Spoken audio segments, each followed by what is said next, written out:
Welcome to This Explainer. Today we're taking all that chaotic, high-energy broadcast commentary from over a decade of football, and we're translating it into a story of truly unprecedented athletic endurance.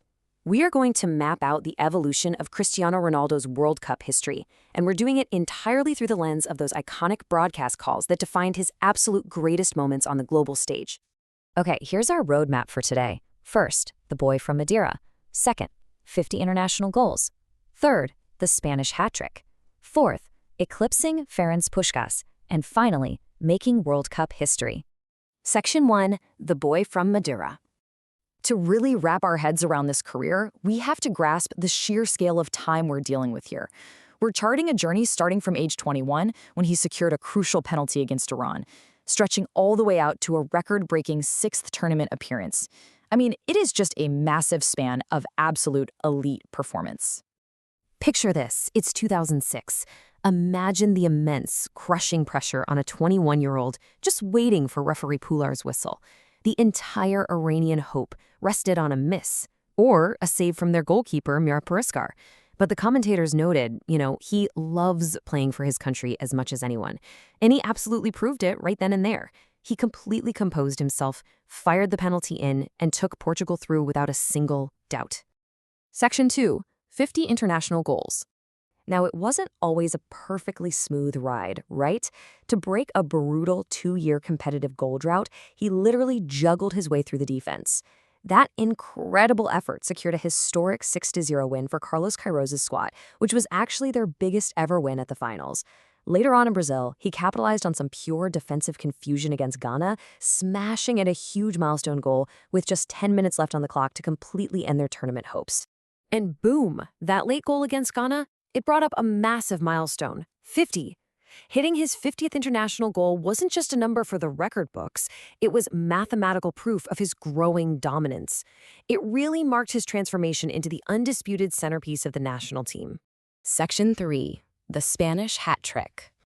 Let's actually break down this absolute masterclass, step by step. Step 1, the penalty. It's Cristiano stepping up against David De Gea. As the broadcast asks, was there ever any doubt? De Gea goes one way, Ronaldo goes the other. Simple as that. Step 2, capitalizing on error. Right before halftime, a forward ball to Guedes leads to a shot from Ronaldo that honestly should have been comfortable, but it slips right past De Gea, completely turning the match back in Portugal's favor against the run of play. And finally, step 3, that exquisite free kick, to tie it all up square in Sochi. The broadcast booth literally captured the awe of this moment perfectly. They called it genius, absolute genius. Just looking at De Gea's position, they knew instantly he wasn't going to get anywhere near it.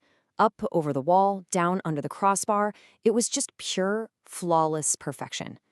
But let's anchor all that incredible emotion with some staggering hard data, shall we? This stunning hat-trick pushed him to 82 goals for Portugal on his 151st appearance. The sheer volume of high-stakes matches combined with that kind of output is honestly almost impossible to comprehend. Section 4, Eclipsing Ferenc Puskás. So at this point, he's basically up against the ghost of Ferenc Puskás, a supreme legend of Real Madrid and the international game. But with a single, decisive strike against Morocco, reaching 85 goals in 152 games, Cristiano officially surpassed one of the most untouchable legends the sport has ever known.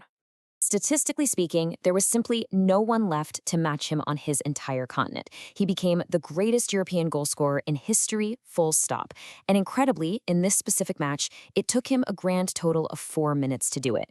Moutinho swings it in, Ronaldo finishes, and history is officially rewritten. Section 5. Making World Cup history. When you listen to those final broadcast calls detailing these milestones, it gives you chills. When he hit the mark of scoring in 5 different World Cups with a trademark power penalty, the true significance was really in how his team backed him. They were standing 3 or 4 yards back, trusting him completely. Then, reaching a mind-bending 6 different tournaments with a goal in Toronto, it just proves the legend is nowhere near finished yet. 5. Just think about that. Scoring in 5 different World Cups is a truly unprecedented milestone of athletic longevity. He was the first player ever to do this, rolling out that trademark celebration on the absolute biggest stage of them all. And then we get the ultimate broadcast call. the first player ever to score in 6 different World Cups. 6. Even as the commentators were noting that his farewell might be approaching, he simply announced his arrival once more, extending an impossible record.